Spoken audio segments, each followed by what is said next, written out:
विज्ञान आणि तंत्रज्ञान भाग 2 या विषयाच्या परीक्षेची तयारी कशी करावी याबद्दल आता आपण बोलूया बरं का. विशेषतः या विषयाच्या प्रश्नपत्रिकेचं स्वरूप कसं असतं, त्यामधले प्रश्न कसे असतात, त्यांचे मार्क कसे कसे विभागलेले असतात, या सगळ्या गोष्टींचं बारकाईने निरीक्षण करूया. या माहितीमुळे तुमची तयारी अधिक चांगली होईल आणि परीक्षा तुम्ही अधिक आत्मविश्वासाने देऊ शकाल. आता स्क्रीनवरती तुम्ही जी कृतीपत्रिका म्हणजेच प्रश्नपत्रिका पाहताय, तशीच प्रश्नपत्रिका तुम्हाला तुमच्या परीक्षेत मिळत असते. ती साधारणतः छापील 11 पानांची असते. त्यामुळे प्रश्नपत्रिका मिळाल्यावर सगळ्यात पहिल्यांदा ती नीट तपासून बघा. म्हणजे पानांची संख्या योग्य आहे ना, प्रिंट सुस्पष्ट आहे ना, वाचता येत आहे ना, काही चुकीचं तर नाही ना, हे सगळं तपासा. काही चुकीचं आढळलं तर लगेच प्रश्नपत्रिका बदलून घ्या. आणि हो, सगळं काही नीट असल्याची खात्री झाली की तुमचा सीट नंबर या उजव्या कोपऱ्यात इथे नक्की लिहा. हे विसरू नका बरं का. आता कृतीपत्रिकेच्या वरच्या कोपऱ्यावरती नजर टाकूया. उजव्या बाजूला एकूण 40 मार्क दिलेत आणि डाव्या बाजूला बघा, या परीक्षेसाठीचा वेळ 2 तास एवढा दिलेला आहे. आता या माहितीचं नीट भान ठेवूनच उत्तरं लिहा कारण वेळेचं योग्य नियोजन हे परीक्षेत यशस्वी होण्यासाठी खूप महत्त्वाचं आहे.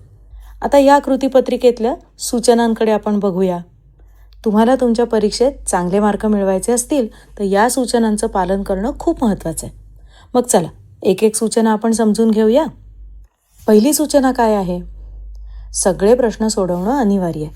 म्हणजेच तुमच्या कृतीपत्रिकेत दिलेले सर्व 4 मुख्य प्रश्न सोडवणं गरजेचं आहे.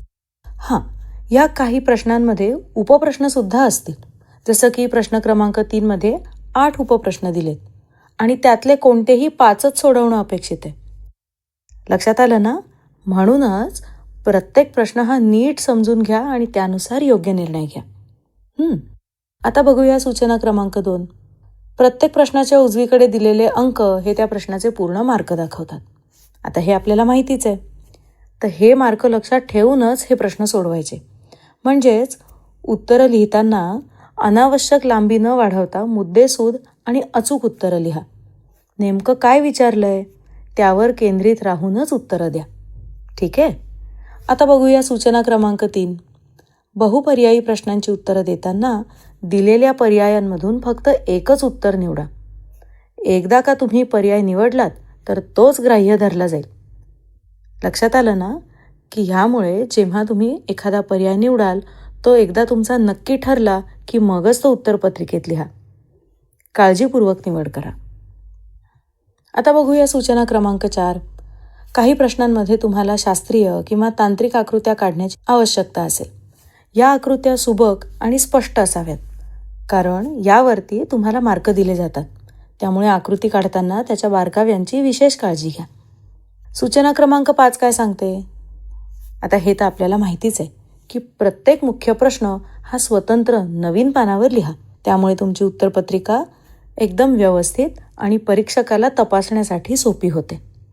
आता ह्या सगळ्या सूचनेप्रमाणे अजून काही मुद्देसुद्धा मी तुम्हाला सांगते. लक्षात ठेवा, फक्त निळ्या किंवा काळ्या शाईच्या पेनाचाच वापर करा.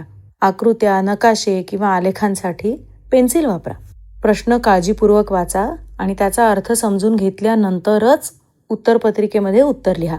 अनावश्यक वर्णनं न करता मुद्देसूद उत्तर देणं हे विज्ञान आणि तंत्रज्ञानाच्या पेपरमध्ये खूप महत्त्वाचं आहे.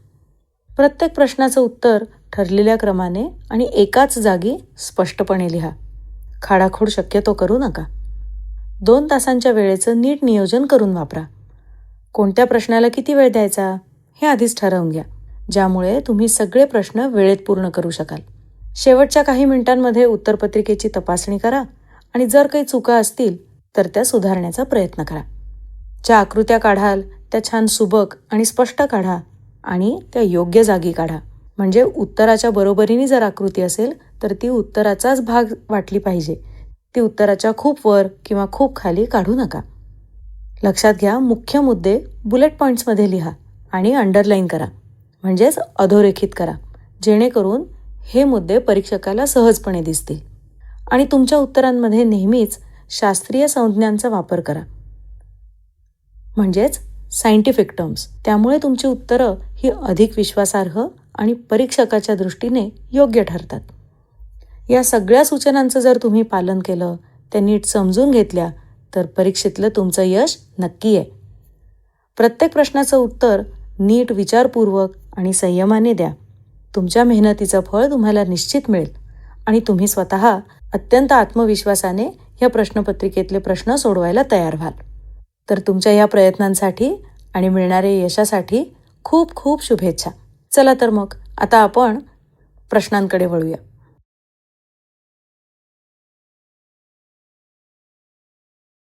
चला तर मग आता आपला पहिला प्रश्न बघूया. तुम्हाला प्रश्न सोडवायला सुरुवात करण्यापूर्वी एक छोटी पण महत्त्वाची गोष्ट सांगते.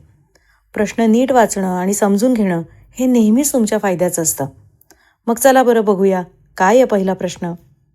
तुम्हाला स्क्रीनवर दिसतंय की प्रश्न क्रमांक 1 हा आहे दिलेल्या पर्यायांपैकी योग्य पर्याय निवडून लिहा. आता या प्रश्नामध्ये तुम्हाला दिलेल्या 5 उपप्रश्नांची उत्तरं लिहायची आहेत. प्रत्येक उपप्रश्नात एकतर विधानं अपूर्ण आहेत आणि दिलेल्या 4 पर्यायांपैकी एक योग्य पर्याय निवडून रिकाम्या जागा भरून हे विधान तुम्हाला पूर्ण करायचं आहे किंवा फक्त योग्य पर्याय निवडून तो व्यवस्थित लिहायचा आहे. आता हे प्रश्न कसे सोडवायचे ते आपण बघूया. सगळ्यात आधी प्रश्न नीट वाचा आणि समजून घ्या. त्यांना नक्की काय विचारायचं या प्रश्नातून हे समजून घेतल्यावरच पुढे जा. आता सर्व पर्याय नीट वाचा, त्याचं व्यवस्थित विश्लेषण करा आणि एका योग्य पर्यायाची निवड करा. आपल्या उत्तराला जितका वेळ आणि विचार द्याल तितकं नेमकं उत्तर तुम्ही निवडू शकाल. आणि लक्षात ठेवा, या प्रत्येक योग्य उत्तराला 1 मार्क मिळणार आहे. त्यामुळे प्रत्येक उत्तर काळजीपूर्वक द्या. अशा पद्धतीने प्रत्येक उपप्रश्न सोडवला की प्रश्न क्रमांक 1 अचे 5ही मार्क तुम्हाला मिळतील आणि पहिला प्रश्न पूर्ण होईल. आता जाऊया प्रश्न क्रमांक 1 आकडे.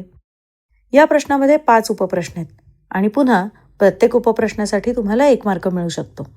म्हणजेच 5ही उपप्रश्न सोडवले तर 5 मार्क. चला तर मग पाहूया हे उपप्रश्न कोणत्या प्रकारचे असतात आणि ते कसे सोडवायचे. वेगळा घटक ओळखा. उपप्रश्न 2 या प्रकारात आहे. कधीकधी तुम्हाला वेगळा घटक ओळखा हा प्रकार विचारला जाऊ शकतो. यात तुम्हाला 4 पर्याय दिलेले असतात, ज्यापैकी 3 हे एकमेकांशी संबंधित असतात आणि 1 पर्याय मात्र वेगळा असतो. आता उत्तर देताना तुमचं काम आहे तो वेगळा घटक ओळखणं आणि योग्य रीतीने तुमच्या उत्तरपत्रिकेत लिहिणं. योग्य रीतीने ओळखलं तर या प्रश्नाचे सुद्धा तुम्हाला पूर्ण गुण मिळू शकतात. प्रश्न क्रमांक 1 आचा उपप्रश्न हा आहे जोड्या जुळवा. यामध्ये दिलेले संदर्भ आणि जोडलेली माहिती समजून घ्या. म्हणजे कोणतीही तुलना किंवा जोडणी असेल तर त्यावर त्याप्रमाणे तुम्हाला विचार करता येईल. प्रश्नामध्ये दिलेली तुलना किंवा संदर्भांमध्ये आपल्या ज्ञानाचा योग्य वापर करून योग्य ते उत्तर शोधा. प्रश्नाच्या संदर्भानुसार तुम्हाला द्यायचं उत्तर त्याच्याशी संबंधित आणि सुसंगत असलं पाहिजे. उपप्रश्न 3 या प्रकारात तुम्हाला 2 गट दिलेत, अ आणि ब. उत्तर देताना तुम्हाला गट अ मधील घटकांची गट ब मधील योग्य घटकासोबत जोडी लावायची आहे. प्रत्येक जोडी लावताना योग्य पर्यायाची निवड खूप महत्त्वाची आहे. लक्षात ठेवा, गट ब मध्ये कधीकधी एखादा पर्याय हा गैरसोयीचा किंवा चुकीचा असू शकतो. त्यामुळे योग्य पर्याय शोधण्यासाठी विशेष काळजी घ्या. चूक की बरोबर हा उपप्रश्न 4 या प्रकारात आहे. या प्रकारात तुम्हाला काही विधानं दिलेली असतात आणि त्यावर तुम्हाला निर्णय घ्यायचा असतो की हे विधान चूक आहे की बरोबर. उत्तर देताना विधान नीट समजून घ्या आणि मग त्याचं विश्लेषण करून ठरवा चूक आहे की बरोबर. यामध्ये चुकीच्या उत्तरामुळे तुमचे मार्क कमी होऊ शकतात बरं का. त्यामुळे प्रत्येक उत्तर लिहिताना काळजीपूर्वक लिहा. जर विधान योग्य असेल तर बरोबर लिहा, जर चुकीचे असेल तर चूक लिहा. सगळी विधानं योग्य चिन्हांकित केल्यास तुम्हाला सगळे मार्क नीट मिळतील.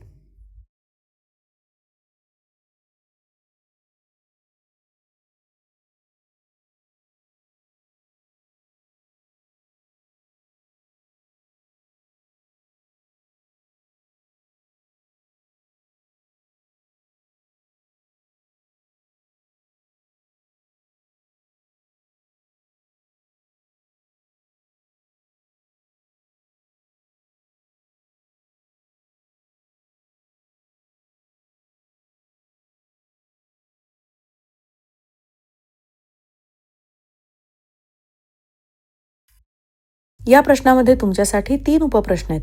त्यापैकी कोणतेही 2 प्रश्न सोडवायचे. हा प्रश्न 4 गुणांचा आहे. म्हणजेच एक प्रश्न योग्यरित्या सोडवलात की तुम्हाला 2 मार्क मिळतील. चला पाहूया हा प्रश्न कसा सोडवायचा आणि तुमची तयारी कशी करायची. शास्त्रीय कारणं लिहा. या प्रश्नामध्ये तुमच्यासमोर 3 वेगवेगळी विधानं दिलेली आहेत. तुम्हाला त्यापैकी कोणत्याही 2 विधानांचं शास्त्रीय कारण आणि स्पष्टीकरण द्यायचे. लक्षात ठेवा, प्रत्येक विधानाचं उत्तर हे शास्त्रीय आधारावर, शास्त्रीय संज्ञांचा वापर करून आणि मुद्देसूद असलं पाहिजे. विधानं नीट वाचा आणि विचार करा. त्यापैकी तुम्हाला जी 2 विधानं ठामपणे माहिती आहेत त्यांचंच उत्तर द्या. निवड करताना प्रत्येक उत्तर हे साध्या आणि सोप्या शब्दात लिहा. उत्तराचा संक्षेप ठेवा आणि त्यातले महत्त्वाचे मुद्दे नेमकेपणाने लिहा. शास्त्रीय भाषा आणि तत्वांचा वापर करून तुमचं उत्तर अधिक विश्वासार्ह बनेल, हे लक्षात ठेवा. यातील कोणत्याही 2च उत्तरांना ग्राह्य धरलं जाणार आहे, तर त्यामुळे 3रा प्रश्न लिहून त्यावरती वेळ वाया घालवू नका. चला तर मग आता आपण प्रश्न क्रमांक 2A समजून घेऊया. या प्रश्नामध्ये तुम्हाला दिलेल्या 5 उपप्रश्नांपैकी कोणतेही 3 तुम्हाला सोडवायचे. हा प्रश्न 3 मार्कांचा आहे, म्हणजेच प्रत्येक प्रश्नासाठी तुम्हाला 1 मार्क मिळणार आहे. जर तुम्ही 3ही प्रश्न योग्यरित्या सोडवलेत तर तुम्हाला पूर्ण 3 मार्क मिळतील. त्यामुळे ते 3 प्रश्न निवडा ज्याची उत्तरं तुम्हाला छान समजलीत आणि जी तुम्ही आत्मविश्वासाने लिहू शकाल. प्रश्न क्रमांक 2A मधले विविध उपप्रश्नांचे प्रकार काय काय असतात? फायदे लिहा. हा उपप्रश्न 1 या प्रकारात आहे. या प्रकारातील प्रश्नांमध्ये तुम्हाला दिलेल्या विशिष्ट संकल्पनेचे फायदे मांडायचे. उत्तरं देत असताना प्रत्येक फायद्याचा उल्लेख हा सुस्पष्ट आणि नेमकेपणाने करा. त्या संकल्पनेमुळे मिळणारे सकारात्मक लाभ स्पष्ट करा, ज्यामुळे परीक्षकाला तुमच्या संकल्पनेची समज पटेल. तुमचं उत्तर थोडक्यात आणि मुद्देसूद असं लिहिण्याचा प्रयत्न करा. जिथे गरज पडेल तिथे बुलेट पॉईंट्सचा वापर करा. दुसरा उपप्रश्न प्रकार असू शकतो चित्र पूर्ण करा. या प्रकारात प्रश्नांमध्ये तुम्हाला संकल्पनात्मक चित्र दिलेलं आहे, ज्यात काही भाग रिकामे आहेत. उत्तर देताना रिकाम्या जागा भरण्यासाठी योग्य ती उत्तरं निवडून ते भाग योग्य प्रकारे भरा. चित्रातील प्रत्येक घटक हा त्याच्या योग्य स्थानावर आहे ना, हे निश्चित करा, जेणेकरून संपूर्ण आकृती ही व्यवस्थित आणि अर्थपूर्ण बनेल. हे करताना आकृतीच्या सगळ्या घटकांची नीट ओळख पटवा, म्हणजेच त्यांना योग्य लेबल, नावं द्या. हे मात्र विसरू नका हं. तिसरा उपप्रश्न प्रकार आहे फरक स्पष्ट करा. या प्रकारातील प्रश्नांमध्ये तुम्हाला 2 संकल्पनेमधले फरक मांडायचे. उत्तरामध्ये फरक स्पष्ट करताना दोन्ही बाजूंच्या महत्त्वाच्या गुणधर्मांचा उल्लेख करा. तुलना सोपी आणि स्पष्ट करण्यासाठी टेबल ह्या फॉर्मचा वापर करू शकता. तसंच फरक हे थोडक्यात लिहा, म्हणजेच बुलेट पॉईंट्समध्ये लिहा आणि त्यातील समान असमान बाजू अधोरेखित करा, म्हणजे परीक्षकाला ते वाचणं सोपं होईल. चौथा उपप्रश्न प्रकार असू शकतो टिपा लिहा. या प्रश्नामध्ये तुम्हाला विशिष्ट संकल्पनेवरील मुख्य मुद्दे थोडक्यात मांडायचे. उत्तर देताना मुख्य वैशिष्ट्य, उपयुक्तता किंवा विशेषता संक्षिप्त स्वरूपात लिहा. प्रत्येक टीप ही संक्षिप्त आणि सोपी असावी, जेणेकरून विषयाचा सारांश हा पटकन लक्षात येईल. परीक्षकाला लगेचच मुद्द्यांचं महत्त्व दिसावं यासाठी तुमच्या लेखनाचं स्वरूप हे सोपं ठेवा. 5वा उपप्रश्न प्रकार असू शकतो उदाहरणं लिहा. या प्रकारातील प्रश्नांमध्ये विशिष्ट संकल्पनेसंबंधित उदाहरणं तुम्हाला लिहायची आहेत. उत्तर देताना प्रत्येक उदाहरण संक्षिप्त आणि स्पष्ट द्या. ते विषयाशी संलग्न ठेवा.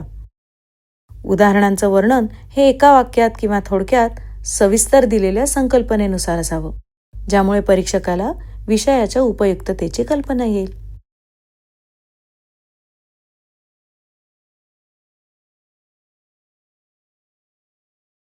चला तर मग आता आपण प्रश्न क्रमांक 3 समजून घेऊ. या प्रश्नामध्ये एकूण 8 उपप्रश्न असतात, ज्यातील कोणतेही 5 तुम्ही सोडवायचे. या प्रश्नाला एकूण 15 मार्क आहेत, म्हणजे प्रत्येक उपप्रश्नासाठी तुम्हाला 3 मार्क मिळणार आहेत. मग चला बघूया की काय प्रकारचे प्रश्न आहेत आणि ते कसे सोडवायचे.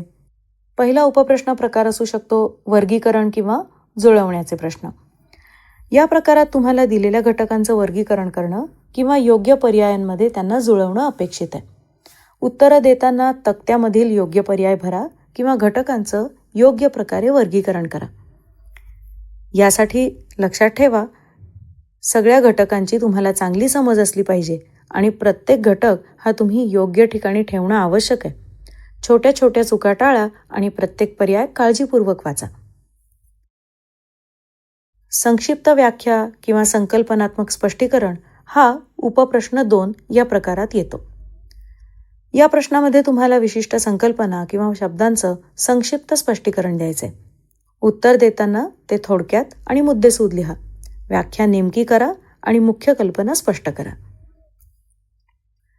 संदर्भानुसार रिकाम्या जागा भरा आणि परिच्छेद पूर्ण करा. हा उपप्रश्न 3 असू शकतो.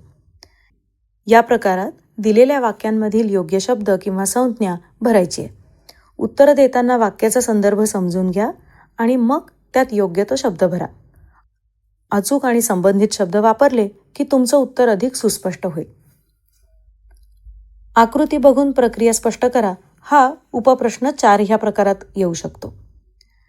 दिलेल्या आकृतीमधून प्रक्रिया समजून घेऊन त्यावर आधारित उपप्रश्नांची उत्तरं द्या. आता उत्तरं देत असताना आकृतीतील प्रत्येक भागाचा नीट अभ्यास करा. त्याचं कार्य समजून घ्या आणि नंतर दिलेल्या उपप्रश्नांची उत्तरं द्या. प्रत्येक उत्तर लिहिताना शुद्ध लेखन आणि नेमकेपणावरती पण लक्ष द्या बरं का. 5वा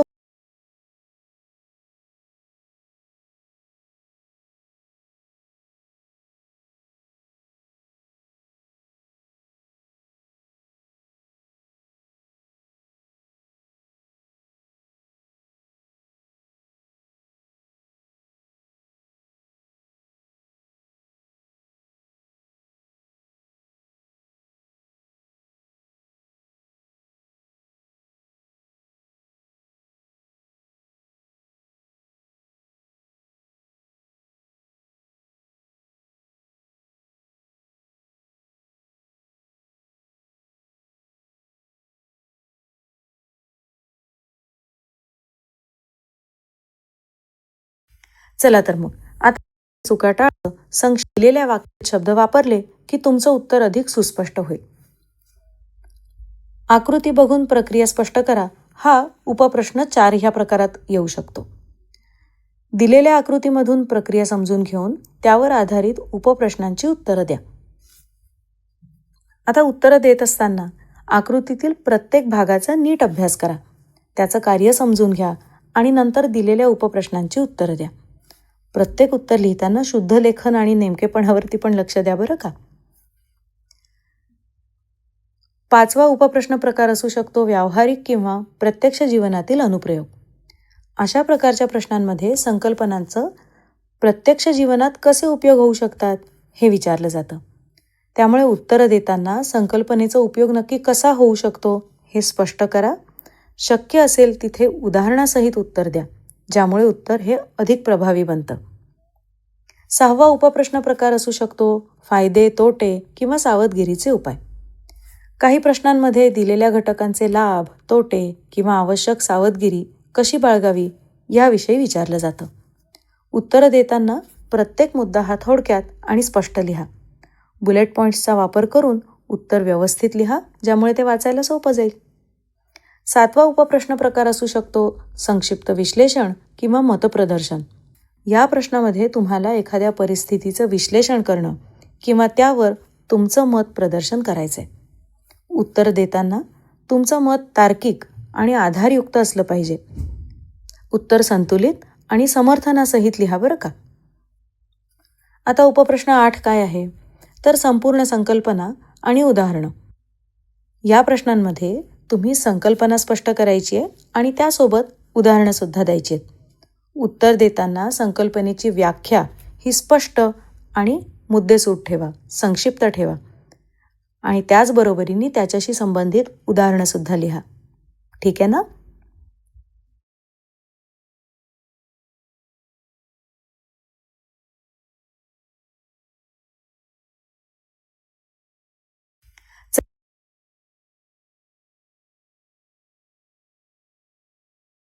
चला तर मग आता आपण प्रश्न क्रमांक 4 कडे वळूया. या प्रश्नात 2 उपप्रश्न दिलेत. तुम्हाला त्यापैकी कोणताही एक सोडवायचा आहे.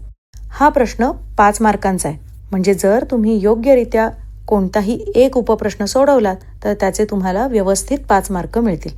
मग चला बघूया ह्या प्रश्नाचं स्वरूप आणि तो कसा सोडवायचा. आता पहिल्या उपप्रश्नामध्ये तुम्हाला एका चित्रासह एक प्रश्न विचारलाय. त्या चित्रात काही मुद्दे दिलेत. हे मुद्दे विचारात घेऊन तुम्हाला प्रश्नाचं उत्तर लिहायचंय. मग चला या प्रश्नाचं उत्तर कसं लिहायचं ते पाहूया. त्यासाठी सगळ्यात आधी चित्राचा नीट अभ्यास करा. दिलेल्या आकृतीमध्ये काय काय मुद्दे मांडलेत ते नीट समजून घ्या. आकृतीमधल्या प्रत्येक घटकाचा अभ्यास करा आणि त्याचं महत्त्व समजून घ्या. दुसरा महत्त्वाचा मुद्दा, स्पष्ट आणि सुसंगत उत्तर लिहा. प्रत्येक घटकाचं वर्णन हे थोडक्यात आणि योग्यपणे करा. योग्य शब्दांची निवड करा आणि शुद्ध लेखनाची सुद्धा काळजी घ्या, ज्यामुळे तुमच्या उत्तराची गुणवत्ता वाढते. तिसरा महत्त्वाचा मुद्दा तो म्हणजे घटकांचा दैनंदिन जीवनात उपयोग आणि परिणाम. उत्तर लिहिताना या गोष्टीचा नक्की विचार करा की दिलेल्या घटकांचा दैनंदिन जीवनात तुम्ही कसा उपयोग करू शकता आणि त्याचा काय परिणाम घडतो. शक्य असल्यास उदाहरणांसहित उत्तर द्या. यामुळे तुमचं उत्तर अधिक प्रभावी बनेल आणि परीक्षकाला तुमचा दृष्टिकोन नेमकेपणाने कळेल. आता यासाठीचा दुसरा उपप्रश्न बघूया बरं. या उपप्रश्नात तुम्हाला एक चित्र दिलंय आणि या चित्रावरती आधारित 5 उपप्रश्न विचारलेत. मग बघूया बरं की या प्रश्नांची उत्तरं कशी लिहायची. सगळ्यात पहिल्यांदा चित्राचं निरीक्षण करा. त्यामधल्या घटकांचा, त्याच्या महत्त्वाचा अभ्यास करा. चित्रामध्ये दाखवलेल्या समस्या किंवा घटक ओळखा आणि त्याच्याशी संबंधित संकल्पनांची नीट समज करून घ्या. दुसरा मुद्दा आहे विविध उपप्रश्नांची उत्तरं. प्रत्येक उपप्रश्नाचं उत्तर हे सुसंगत आणि मुद्देसूद द्या. प्रत्येक उत्तर हे दिलेल्या घटकाशी कसं संबंधित आहे हे स्पष्ट करा आणि शक्य असल्यास उदाहरणांसह विस्तृत माहिती द्या. उत्तरं लिहिताना शुद्ध लेखन आणि योग्य शब्दांची निवड, शास्त्रीय संज्ञांचा वापर याकडे लक्ष द्या, ज्यामुळे परीक्षकाला उत्तर समजणंही सोपं जाईल आणि मार्क देणंही. तिसरा मुद्दा जो लक्षात ठेवला पाहिजे तो म्हणजे संकल्पना आणि परिणाम. उत्तरं लिहिताना संकल्पना कशी उपयोगात आणता येईल, त्याचा परिणाम कसा होईल हे स्पष्ट करा. उत्तरासोबत प्रत्यक्ष जीवनातले संदर्भ दिले की तुमचं उत्तर अधिक समर्पक ठरतं. तर मित्रमैत्रिणींनो, आता तुम्ही प्रश्नपत्रिकेचे म्हणजे कृतीपत्रिकेचे सगळे भाग नीट समजून घेतलेत ना. आता आत्मविश्वासाने आणि मेहनतीने काम करा. यश तुमचंच आहे.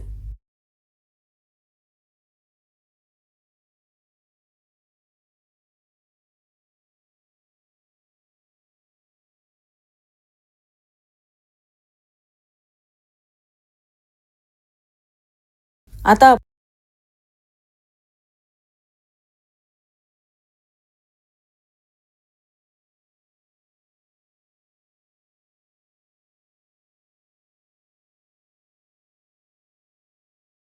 आता आपण चला तर मग आपण आता पहिला प्रश्न बघूया.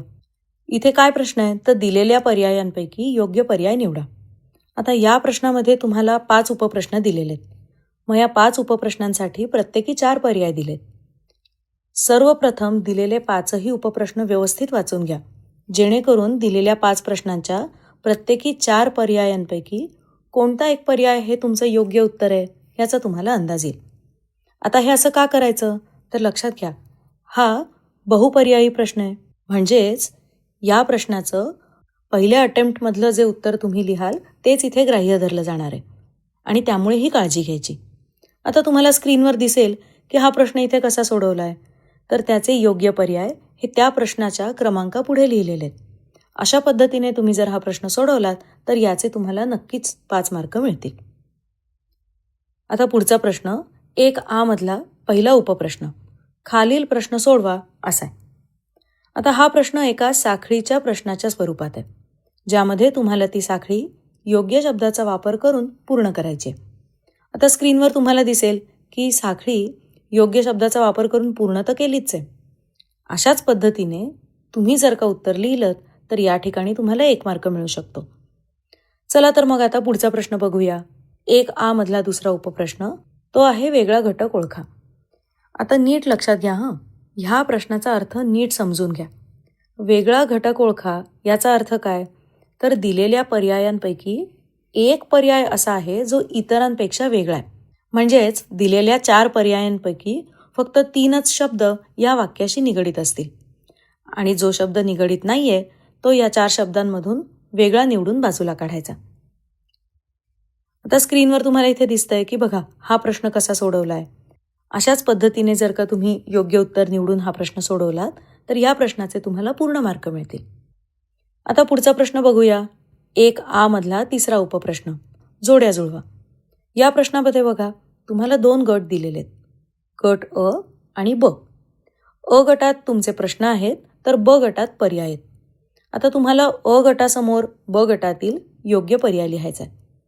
मग आता तुम्हाला इथे दिसत असेल की त्यासाठी या विद्यार्थ्याने एक व्यवस्थित टेबल आखलाय ज्यात अ गटासमोर ब गटातील योग्य पर्याय लिहिलाय. तुम्ही सुद्धा जर अशा पद्धतीने हा प्रश्न सोडवलात तर इथे तुम्हाला 1 मार्क मिळेल. आता पुढील प्रश्न बघूया. प्रश्न क्रमांक 1A मधला चौथा उपप्रश्न.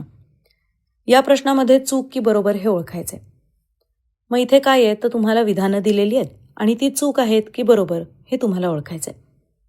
मग या ठिकाणी दिलेलं विधान व्यवस्थित वाचून घ्या आणि मग विचारपूर्वक त्याचं योग्य ते उत्तर लिहा. अशा पद्धतीने जर तुम्ही उत्तरं लिहिलीत तर परीक्षकांना तुमची उत्तरं व्यवस्थित कळतील. आता पुढील प्रश्न, प्रश्न क्रमांक 1A मधला शेवटचा 5वा उपप्रश्न आहे. नाव किंवा रेणूसूत्र लिहा. आता या प्रश्नामध्ये तुम्हाला एक विधान दिलेलं आहे.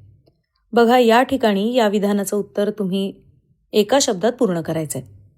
आता इथे तुम्हाला दिसेल की जनुकीय उपचाराने उपचार करता येणारा विकार असं विधान आहे. आता या प्रश्नाचं उत्तर बघा कशा पद्धतीने लिहिलं आहे. आता तुम्हाला इथे स्क्रीनवर दिसेल की या प्रश्नाचं उत्तर कशा पद्धतीने लिहिलं आहे. अशाच पद्धतीने तुम्ही जर उत्तर लिहिलं तर ह्या प्रश्नाचे व्यवस्थित मार्क तुम्हाला मिळतील.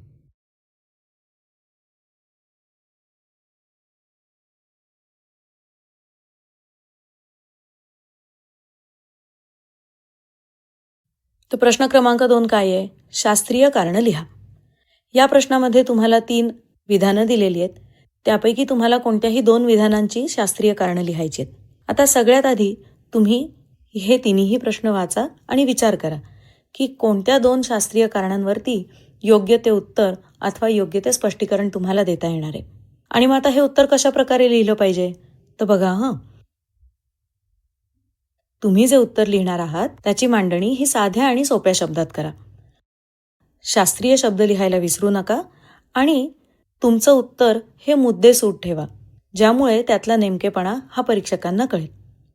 आणि अर्थातच यात शास्त्रीय भाषा, शास्त्रीय टर्म्स आणि तत्वांचा वापर करा. ही अशा पद्धतीने जर तुम्ही शास्त्रीय कारणं लिहिलीत तर तुम्हाला प्रत्येकी 2 म्हणजे या प्रश्नाचे तुम्हाला 4 मार्क मिळू शकतात. आता शास्त्रीय कारणांनंतर आपण प्रश्न क्रमांक 2A कडे वळूया. बघा हा प्रश्न असा आहे की खालील प्रश्न सोडवा. आता या प्रश्नामध्ये तुम्हाला 5 वेगवेगळे उपप्रश्न दिसतील ज्यापैकी कोणतेही 3 तुम्ही सोडवले तरी पुरेसे. आता हा प्रश्न 3 मार्काचा आहे म्हणजेच तुम्हाला प्रत्येक प्रश्नाला 1 मार्क मिळू शकतो. मग आता यातला पहिला उपप्रश्न बघा बरं. यामध्ये तुम्हाला फायदे लिहा असं सांगितलंय. आता स्क्रीनवर तुम्हाला दिसेल की हे फायदे तुम्ही कशा पद्धतीने मांडले पाहिजेत. तर या फायद्यांचा उल्लेख हा सुस्पष्ट करा. संकल्पनेतून मिळणारे सकारात्मक लाभ व्यवस्थितरित्या स्पष्ट करा ज्यामुळे परीक्षकांना तुमच्या संकल्पनेची समज पटेल. आणि एक गोष्ट लक्षात ठेवा, उत्तर थोडक्यात लिहिण्याचा प्रयत्न करा. त्या घटकाच्या उपयोगाशी संबंधित फायदे मांडा जेणेकरून उत्तर हे थोडक्यात आणि त्याची स्पष्टता परीक्षकांना विशद करणारं असेल. स्क्रीनवर दाखवल्याप्रमाणे हे उत्तर लिहिण्याचा प्रयत्न करा. मग चला आता प्रश्न क्रमांक 2 मधला उपप्रश्न क्रमांक 2 बघूया. चित्र पूर्ण करा. आता हा प्रश्न काळजीपूर्वक बघा. यामध्ये तुम्हाला एक असं चित्र दिलंय की ज्यामधले 3 भाग शब्द लिहिलेले आहेत आणि 4 भाग हे रिक्त आहेत. या ठिकाणी तुम्हाला हे 4 भाग योग्य शब्दांमध्ये योग्य उत्तरात भरून काढायचे. मग आता उत्तर देताना रिकाम्या जागा भरण्यासाठी तुम्ही जे शिकलायत त्याचा वापर करून ते भाग योग्य प्रकारे भरा. आणि चित्रांमध्ये प्रत्येक घटक हा त्याच्या योग्य स्थानावर आहे ना ह्याची मात्र खात्री करून घ्या. यामुळे तुमची संपूर्ण आकृती ही व्यवस्थित आणि अर्थपूर्ण बनेल. आणि हा प्रश्न कसा सोडवायचा बघा हे तुम्हाला स्क्रीनवर दिसतच असेल. आता प्रश्न क्रमांक 2A मधला तिसरा उपप्रश्न बघूया. काय बरं? फरक स्पष्ट करा. आता ह्या प्रश्नामध्ये तुम्हाला 2 संकल्पनांमधला फरक मांडायचा आहे बरं का. मग चला बघूया. या ठिकाणी तुम्हाला दोन्ही बाजूला त्या संकल्पनांच्या महत्त्वाच्या गुणधर्मांचा उल्लेख करायचा आहे आणि त्यांची तुलना सोपी आणि स्पष्ट असावी बरं का. आणि ह्याची तुलना करताना ती थोडक्यात करा. त्याचबरोबर त्यातल्या समान आणि असमान बाजू यात अधोरेखित करा. अशा रीतीने हा फरक स्पष्ट करा. एका संकल्पनेचे किमान 4 मुद्दे मांडायचा प्रयत्न करा. आणि हो, ही मांडणी करत असताना हे लक्षात ठेवा की परीक्षकांना तुमची ही मांडणी व्यवस्थित आणि मुद्देसूद वाटली पाहिजे. त्यामुळे प्रत्येक मुद्दा मांडताना तो थोडक्यात मांडा. आता तुम्हाला स्क्रीनवर दिसत असेल की या प्रश्नाची मांडणी कशा प्रकारे केली आहे. बघा, पेन्सिलने व्यवस्थित टेबल आखलंय म्हणजे तक्ता मांडलाय आणि प्रत्येक मुद्द्याला क्रमांक देऊन तो मुद्दा या ठिकाणी लिहिलेला आहे. अशा प्रकारे जर तुम्ही प्रश्न सोडवलात तर या प्रश्नात तुम्हाला नक्की चांगले मार्क पडतील. आता पुढे आहे प्रश्न क्रमांक 2A मधला उपप्रश्न 4. टिपा लिहा. इथे तुम्हाला दिसत असेल की एक चित्र देण्यात आलंय. आता तुम्हाला या चित्राचं नीट निरीक्षण करून त्याबद्दल विशिष्ट गुणधर्म तसंच चित्रात दाखवण्यात आलेल्या अवयवांचं वर्णन करायचंय. स्क्रीनमध्ये दाखवल्याप्रमाणे हे वर्णन करत असताना तुम्हाला माहीत असलेली उदाहरणं सुद्धा द्या बरं का, जेणेकरून परीक्षकांना तुमचं उत्तर अर्थपूर्ण वाटेल. या पद्धतीने जर तुम्ही तुमचं उत्तर लिहिलं, त्यातील प्रत्येक मुद्दा हा क्रमवार लिहिलात तर तुमच्या या योग्य उत्तराला चांगले मार्क नक्की मिळतील. प्रश्न क्रमांक 2A मधला शेवटचा म्हणजे 5वा उपप्रश्न आहे, उदाहरणं लिहा. या प्रश्नामध्ये तुम्हाला एका विशिष्ट संकल्पनेशी संबंधित उदाहरणं द्यायची. आता उदाहरणार्थ अपारंपरिक ऊर्जा स्रोत. तर मग बघूया की हा प्रश्न कसा सोडवायचा. आता इथे या प्रश्नाचं उत्तर म्हणून जे उदाहरण तुम्ही देणार आहात ते संक्षिप्त आणि स्पष्ट असावं. जो विषय इथे देण्यात आलेला आहे त्या विषयाशी ते संलग्न असावं आणि त्याचं वर्णन हे एका वाक्यात किंवा एका शब्दात करण्याचा तुम्ही प्रयत्न करा. आता इथे तुम्हाला दिसेल की 4 उदाहरणं दिली आहेत, ती त्या विषयाशी अगदी निगडीत आहेत. अशा रीतीने तुम्ही हा प्रश्न सोडवायचा आहे. आता या ठिकाणी प्रश्न 2 मधील अ आणि आ हे पूर्ण झालेत. आता आपण पुढील प्रश्नाकडे जाऊया.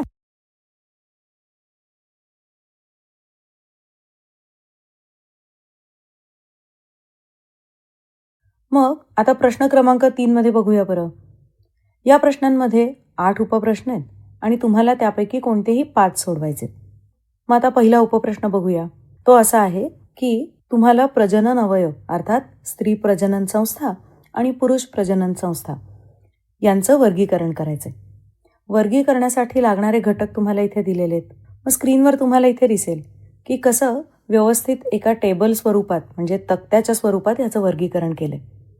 सर्वप्रथम ज्या 2 प्रजनन संस्थांबद्दल वर्गीकरण केलंय त्यांना 2 टप्प्यामध्ये विभागून घेतले आणि मग दिलेले घटक योग्य त्या ठिकाणी टेबलमध्ये भरलेले आहेत. तुम्ही इथे बघू शकता की जो तो घटक हा त्या ठिकाणी काळजीपूर्वक भरलाय. लक्षात घ्या हं, तुम्ही सुद्धा अशा पद्धतीचा प्रश्न असा सोडवा. आता बघूया उपप्रश्न क्रमांक 2. दिलेल्या संकल्पनांबाबत स्पष्टीकरण द्या. या ठिकाणी तुम्हाला 3 संकल्पना दिल्यात. त्या संकल्पनांबाबत तुम्हाला थोडक्यात स्पष्टीकरण द्यायचं आहे. म्हणजेच काय तर थोडक्यात व्याख्या तुम्हाला या ठिकाणी मांडायची आहे आणि ही व्याख्या लिहित असताना ती त्या संकल्पनेशी मेळ खाणारी असावी, शास्त्रीय भाषेत लिहावी. या सगळ्या गोष्टींची काळजी घेऊन तुम्ही स्क्रीनवर जसं दाखवलंय तसं या प्रश्नाचं उत्तर पूर्ण करू शकता. उपप्रश्न 3 काय आहे? परिच्छेद पूर्ण करा. आता तुम्हाला इथे दिसेल की काही संज्ञा आणि संकल्पना दिलेल्या आहेत. त्याच्या मदतीने तुम्हाला परिच्छेद पूर्ण करायचा आहे. मग या ठिकाणी गाळलेल्या जागा भरताना ती व्याख्या अथवा संज्ञा नेमकी असावी, मुख्य कल्पना स्पष्ट करणारी असावी. योग्य ते पर्याय निवडून गाळलेल्या जागा भरा. आणि हो, ते करताना तो परिच्छेद व्यवस्थितरित्या वाचून समजून घ्या, म्हणजेच तुम्हाला हा प्रश्न सोडवणं सोपं जाईल. आता प्रश्न 3 मधला हा उपप्रश्न क्रमांक 4 काय आहे? तर इथे तुम्हाला 3 उपप्रश्न आहेत आणि हे प्रश्न चित्राच्या सहाय्याने पूर्ण करायचे. मग आता बघा बरं का, सगळ्यात पहिल्यांदा आपण काय केलं पाहिजे तर या चित्रातल्या प्रत्येक भागाचा नीट अभ्यास करा, त्याचं कार्य समजून घ्या आणि मग उत्तर लिहा. तुम्हाला स्क्रीनवर दिसतंय का की हा प्रश्न कसा सोडवलेला आहे? बघा, इथे 3ही प्रश्नांची उत्तरं ही व्यवस्थित 3 टप्प्यात दिली आहेत. प्रत्येक प्रश्न थोडक्यात स्पष्ट केलाय. प्रश्नाचं उत्तर हे प्रश्नाशी निगडीत आहे आणि दाखवलेल्या चित्रातल्या सगळ्या क्रिया या उत्तरामध्ये स्पष्ट होत आहेत. त्यामुळे तुम्ही सुद्धा अशा पद्धतीने हा प्रश्न सोडवा. प्रश्न क्रमांक 3 मधला उपप्रश्न 5 आहे, व्यावहारिक किंवा प्रत्यक्ष जीवनातील अनुप्रयोग. आता या ठिकाणी तुम्हाला एखाद्या संकल्पनेचा प्रत्यक्ष जीवनात कसा उपयोग होऊ शकतो किंवा त्या गोष्टीबाबत काय काळजी घ्यायची याबाबत थोडक्यात स्पष्ट मुद्दे लिहायचे. मग आता इथे पहिलं उदाहरण तुम्हाला दिसेल बरं का. काय आहे? कीटकनाशक फवारणीच्या वेळेस तुम्ही कोणती काळजी घ्या? मग आता बघा बरं, स्क्रीनवर तुम्हाला दिसतंय का की या प्रश्नाचं उत्तर संक्षिप्त रूपात लिहिलंय. कोणती काळजी घ्यायची ते मुद्दे या ठिकाणी स्पष्ट केलेत आणि उत्तराचं स्वरूप सुटसुटीत आहे, ज्यामुळे हे परीक्षकांना अगदी व्यवस्थित समजेल. आता प्रश्न क्रमांक 3 मधला उपप्रश्न क्रमांक 6 बघूया. या प्रश्नाचं उत्तर कसं लिहिलं आहे? तर पुन्हा उत्तरातील प्रत्येक मुद्दा हा थोडक्यात आणि स्पष्ट मांडलाय. उत्तरं लिहिताना जिथे गरज आहे तिथे बुलेट पॉईंट्ससुद्धा वापरलेत, जेणेकरून उत्तराची मांडणी एकदम व्यवस्थित आणि सुटसुटीत, वाचायला सोपी. उपप्रश्न 7 काय आहे? तर बघा, इथे 3 उपप्रश्न दिलेत आणि त्याचं तुम्हाला थोडक्यात स्पष्टीकरण लिहायचं आहे. मग इथे सुद्धा उत्तर बुलेट्समध्ये लिहा, जेणेकरून ते स्पष्ट असेल आणि परीक्षकांना नीट समजेल. मग आता प्रश्न क्रमांक 3 मधला शेवटचा उपप्रश्न 8 आहे. थोडक्यात संकल्पना स्पष्ट करा. बघा, आता इथे सुद्धा साधारण ह्या प्रश्नाचं उत्तर तुम्ही 3 टप्प्यात लिहिलं. म्हणजेच सगळ्यात पहिल्यांदा संकल्पनेची थोडक्यात व्याख्या मांडली, त्यानंतर त्याचं स्पष्टीकरण एका उदाहरणासकट दिलं आणि हो, हे उत्तर लिहिताना ही व्याख्या किंवा उदाहरण हे संक्षिप्त ठेवलं. त्या संकल्पनेशी जुळणारं योग्य ते उदाहरण तुम्ही इथे लिहिलं, तर तुमच्या उत्तरामध्ये एक स्पष्टता येईल आणि त्याची मांडणीसुद्धा व्यवस्थित होईल. अशा पद्धतीने या प्रश्नाचं उत्तर तुम्ही लिहू शकता.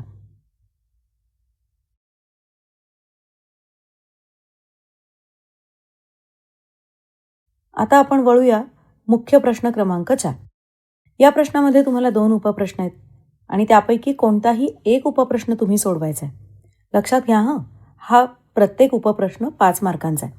म्हणजेच जर तुम्ही एका प्रश्नाचं उत्तर योग्य पद्धतीने सोडवलं तर तुम्हाला 5 मार्क मिळू शकतात. मग आता बघूया त्यातला पहिला उपप्रश्न काय आहे. तर इथे तुम्हाला एक आकृती दिली आहे, काही मुद्दे दिलेले आहेत आणि त्या मुद्द्यांचे स्वतःवरती आणि आसपास काय परिणाम होतील याबद्दल तुम्हाला लिहायचे. मग सगळ्यात पहिल्यांदा काय करायचं, तर या आकृतीमधले मुद्दे व्यवस्थित समजून घ्या. आता इथे तुम्हाला दिसेल की हा प्रश्न कसा सोडवला बरं.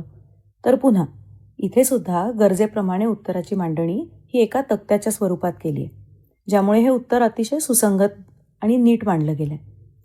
प्रत्येक घटकाचं वर्णन थोडक्यात आणि योग्यपणे केलं आहे. योग्य त्या शब्दांची, शास्त्रीय भाषेची निवड करून आणि शुद्ध लेखनाची सुद्धा काळजी घेऊन उदाहरणासकट हे उत्तर लिहिलेलं आहे, ज्यामुळे परीक्षकांना हे उत्तर वाचायला, पाहायला अतिशय सोपं जाईल आणि अर्थातच त्यामुळे मार्क देणंही सोपं जाईल. चला आता वळूया उपप्रश्न क्रमांक 2.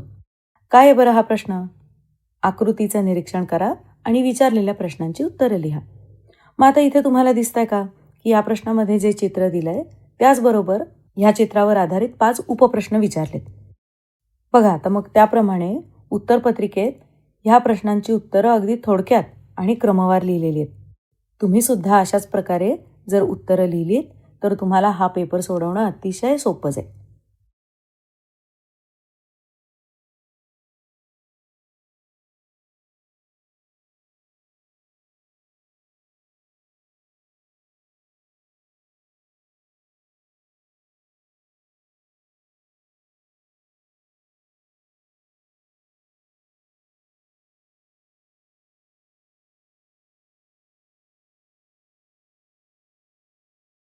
फ्रेंड्स, विज्ञान भाग 2चा पेपर सोडवताना बऱ्याच वेळा विद्यार्थी काही चुका करतात. मग चला बरं बघूया की काय असतात या चुका आणि त्या आपण कशा टाळायच्या. बघा आता इथे मी तुम्हाला काही उदाहरणं दाखवते. जसं की इथे प्रश्न क्रमांक 1 काय आहे, तर दिलेल्या पर्यायांपैकी योग्य पर्याय निवडून लिहा. मग आता ह्या प्रश्नात काय काय चुका घडतात तुम्हाला स्क्रीनवर दिसेल. बघा हा प्रश्न कशा प्रकारे सोडवला आहे. ह्या विद्यार्थ्यांनी योग्य पर्यायांच्या जागी 2 पर्याय लिहिलेले आहेत, जे करणं चुकीचं आहे.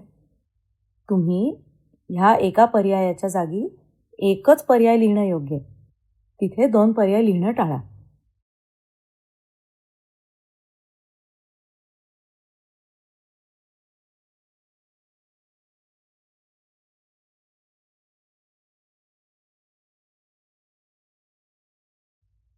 आता बघा, प्रश्न क्रमांक 1 मधला उपप्रश्न 3 दिसतोय का? बघा, जोड्या जुळवा. आता इथे बऱ्याच वेळा विद्यार्थी काय चूक करतात, तर या जोड्या ते रेषांच्या सहाय्याने जुळवतात. म्हणजेच तिरक्या, वाकड्या, की जे चुकीचं आहे. तुम्हाला स्क्रीनवर दिसतंय का? या विद्यार्थ्यांनी सुद्धा तीच चूक केलेली आहे. अशा पद्धतीने जर तुम्ही उत्तर लिहिलंत ना, तर ते परीक्षकांना नाही समजणार आणि कदाचित त्यामुळे तुमचे मार्क इथे जाऊ शकतात. मग काय करायचं?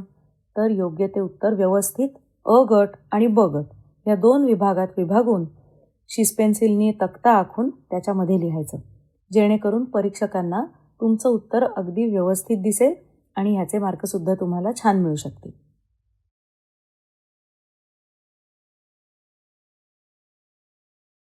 चला मग आता आपण बघूया प्रश्न क्रमांक 1 मधला उपप्रश्न 4.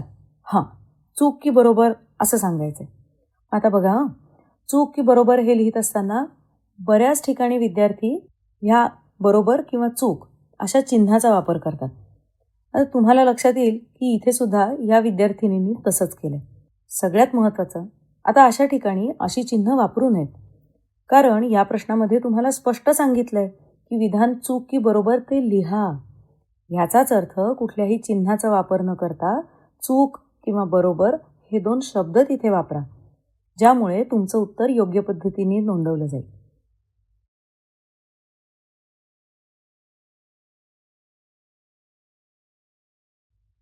प्रश्न क्रमांक 2 मधला बघा हां. आता इथे उपप्रश्न क्रमांक 2.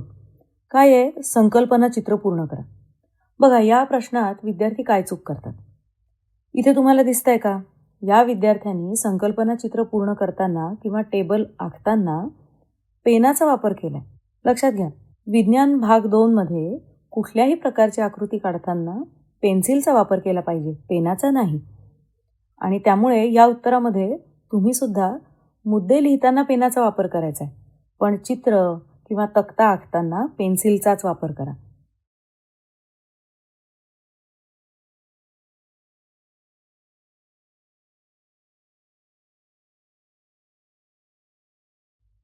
प्रश्नपत्रिकेतला 4था प्रश्न आता आपण बघूया बरं का. प्रश्नाचं उत्तर विस्तृत स्वरूपात लिहा. हा प्रश्न 5 मार्कांसाठी असतो आणि यात तुम्हाला कोणताही एक उपप्रश्न सोडवायचा आहे. या ठिकाणी विद्यार्थी बऱ्याच वेळा काय करतात, तर या प्रश्नाचं उत्तर हे परिच्छेदाच्या स्वरूपात लिहितात, जसं तुम्हाला आता स्क्रीनवर दिसतंय. मग यामुळे होतं काय, की परीक्षकांना तुम्ही लिहिलेले मुद्दे शोधून त्याप्रमाणे मार्क द्यावे लागतात. म्हणजेच त्यांचा बराचसा वेळ ह्यात वाया जाऊ शकतो. मग इथे आपण काय करायचं, तर हा प्रश्न मुद्द्यांमध्ये लिहायचा आणि मुद्द्यांमध्ये लिहिला की त्या मुद्द्यांना अधोरेखित करायचं.